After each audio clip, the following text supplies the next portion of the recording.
தூத்துக்குடி மாவட்டம் ஏரலில் மாற்றுத்திறனாளி வழக்கறிஞரை ஜாதி பெயரை சொல்லி தரக்குறைவாக பேசி கொலை மிரட்டல் விடுத்ததாக அளிக்கப்பட்ட புகாரில் தமிழக வெற்றிக் கழக மாவட்ட பொறுப்பாளர் VG சரவணன் உட்பட 7 பேர் மீது வழக்கு பதிவு செய்யப்பட்டிருக்கிறது. வன்கொடுமை தடுப்புச் சட்டம், பொது இடங்களில் ஆபாசமாக பேசுதல் உட்பட 5 பிரிவுகளின் கீழ் வழக்கு பதிவு செய்து விசாரித்து வருவதாக ஏரல் போலீசார் தெரிவித்தனர்.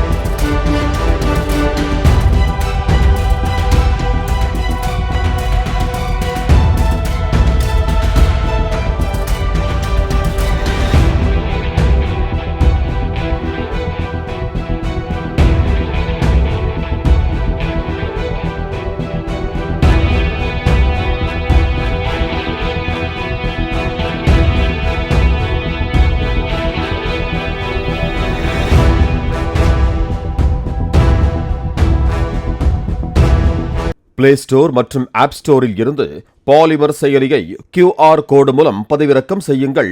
செய்திகளை உடனுக்குடன் பெறுங்கள்.